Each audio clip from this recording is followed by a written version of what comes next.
Welcome friends, মাই simple cooking চ্যানেলে আপনাদের সকলকে স্বাগত জানিয়ে আজকের ভিডিওটি আমি শুরু করছি। আজ আমি আপনাদের জন্য নিয়ে এসেছি উচ্ছে কষা। এই রেসিপিটা কিন্তু ভীষণ টেস্টি হয়, খেতে ভীষণ ভালো লাগে।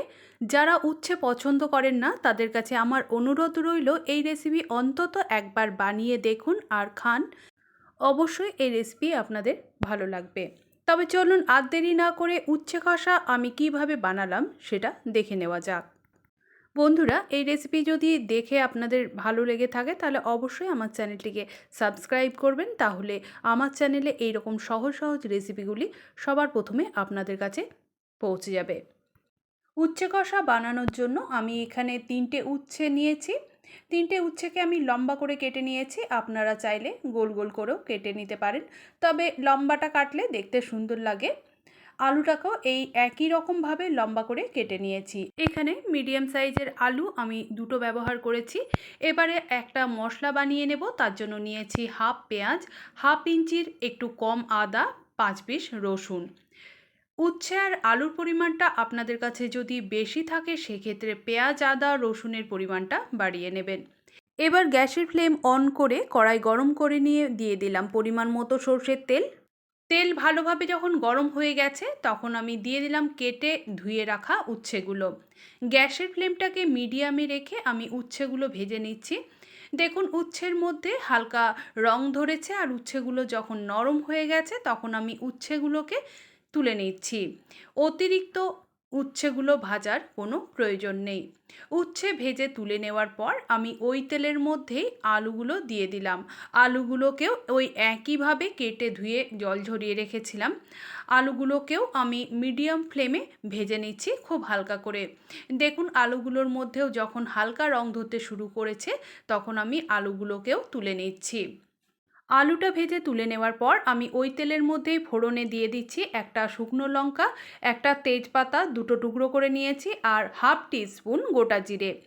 ফোড়নটা দিয়ে একটু নেড়েচেড়ে ফোড়নটাকে ভেজে নিলাম, আর ফোড়নটা দেওয়ার আগে আমি গ্যাসের ফ্লেমটাকে একেবারে লোতে করে দিয়েছিলাম। গ্যাসের ফ্লেমটাকে লোতে রেখে আমি দিয়ে দিলাম পেঁয়াজ, আদা, রসুনের পেস্টটাকে। এই মশলার পেস্টটা দেওয়ার পর এটাকে আমি 2 থেকে 3 সেকেন্ডের মতো নাড়াচাড়া করে দিয়ে দিচ্ছি একটা ছোট সাইজের টমেটো, আর দিচ্ছি দুটো চেরা কাঁচা লঙ্কা। এখানে আমি চেরা কাঁচা লঙ্কা ব্যবহার করেছি। আপনারা চাইলে পেঁয়াজ, আদা, রসুনের সাথে লঙ্কাটাকেও পেস্ট করে নিতে পারেন। টমেটো আর লঙ্কাটাকে দিয়ে মশলার সাথে 2 থেকে 3 সেকেন্ডের মতো একটু নেড়েচেড়ে দিলাম, তারপর মিক্সিং জারের মধ্যে একটু জল দিয়ে সেটাকে দিয়ে দিলাম মশলা যাতে পুড়ে না যায় তার জন্য। এবার আমি বাকি মশলাগুলো দিয়ে দিচ্ছি পরিমাণ মতো লবণ, হাফ টিস্পুন হলুদের গুঁড়ো, হাফ টিস্পুন ধনের গুঁড়ো, আর সামান্য জিরের গুঁড়ো, হাফ টিস্পুন চিনি। চিনি রান্নার স্বাদকে ব্যালেন্সে রাখতে সাহায্য করে। মশলা যাতে পুড়ে না যায় তার জন্য আমি একটু নেড়েচেড়ে দিলাম। গ্যাসের ফ্লেমটা কিন্তু আমার লোতেই রাখা আছে। দিয়ে দিলাম হাফ টিস্পুন কাশ্মীরি মির্চের গুঁড়ো, এটাতে সুন্দর একটা কালার আসে, দেখতে সুন্দর লাগে। সমস্ত মশলা দিয়ে আমি মশলাটাকে ওই 7-8 সেকেন্ডের মতো একটু কষিয়ে নিচ্ছি, আর মাঝে মধ্যে একটু জল দিচ্ছি যাতে মশলা না পুড়ে যায়। এবার আমি নিয়েছি 1 টেবিল স্পুন টক দই। টক দইটা আমি একটু ফেটিয়ে নিচ্ছি। এইভাবেই ফেটিয়ে নিচ্ছি টক দইটাকে। টক দই ভালোভাবে যখন ফেটানো হয়ে গেছে তখন আমি দিয়ে দিলাম কষানো মশলার মধ্যে। বন্ধুরা, আমি যেহেতু এই রেসিপি কম পরিমাণে তৈরি করেছি তাই আমার কাছে মশলাগুলো কম ব্যবহার হয়েছে।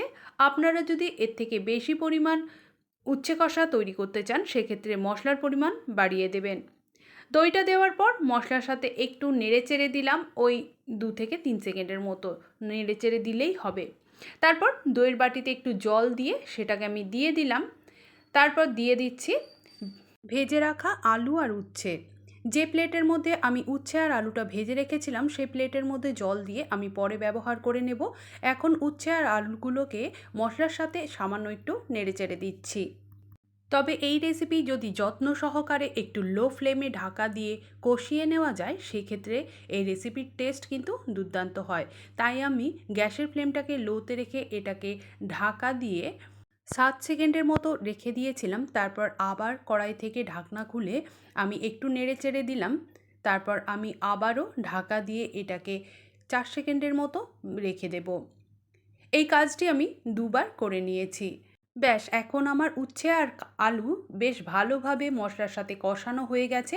এবার আমি যে প্লেটের মধ্যে উচ্ছে আর আলুটাকে ভেজে তুলে রেখেছিলাম, সেই প্লেটের মধ্যে সামান্য একটু জল দিয়ে হাত দিয়ে তেলটাকে জলের সাথে তুলে নিলাম। তারপর সেই জলটা আমি দিয়ে দিচ্ছি উচ্ছে আর আলুর মধ্যে। তারপর একটু নেড়েচেড়ে দিয়ে উচ্ছে আর আলুর মধ্যে আমি পরিমাণ মতো জল দিয়ে দেব। তবে অতিরিক্ত জল ব্যবহার করার কোনো প্রয়োজন নেই।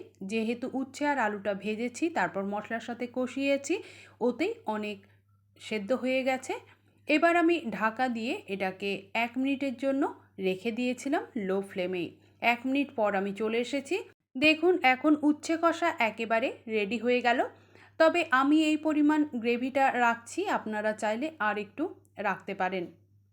সব কিছুকে খুব ভালোভাবে নেড়েচেড়ে দিয়ে আমি দিয়ে দেব সামান্য একটু গরম মশলার গুঁড়ো। এই রেসিপিতে অতিরিক্ত মশলা কোনোটাই ব্যবহার করবেন না, তাহলে কিন্তু খেতে ভালো লাগবে না। গরম মশলাটা দিয়ে একটু নেড়েচেড়ে দিলাম। আর দেখুন, উচ্ছেটা খুব ভালোভাবে সেদ্ধ হয়ে গেছে, আলুটাও সেদ্ধ হয়ে গেছে। এবার গ্যাসের ফ্লেমটাকে বন্ধ করে ঢাকা দিয়ে এটাকে আমি 10 মিনিটের জন্য স্ট্যান্ডিং টাইমে রেখে দিচ্ছি। 10 মিনিট পর আমি চলে এসেছি। এখন আমি একটা সার্ভিং প্লেটের মধ্যে উচ্ছে কষার রেসিপি আমি সার্ভ করে নিচ্ছি। তবে বন্ধুরা, যে রেসিপিতে গরম মশলা ব্যবহার করবেন, সেই রেসিপি ঢাকা দিয়ে যদি 10 মিনিট স্ট্যান্ডিং টাইমে রাখেন, তারপর সেই রেসিপি সার্ভ করেন, সেই ক্ষেত্রে রেসিপির মধ্যে একটা খুব সুন্দর গন্ধ ওঠে আর খেতেও ভালো লাগে। বন্ধুরা, আমি কিভাবে উচ্ছে কষা তৈরি করলাম সেটা তো আমি আপনাদেরকে দেখিয়ে দিলাম।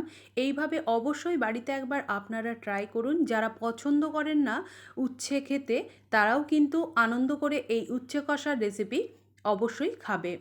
আজ তবে এই পর্যন্তই। আবার অন্য কোনো রেসিপি নিয়ে আমি আপনাদের কাছে হাজির হব। আপনারা সবাই সুস্থ থাকুন, ভালো থাকুন, আমার পাশে থাকুন।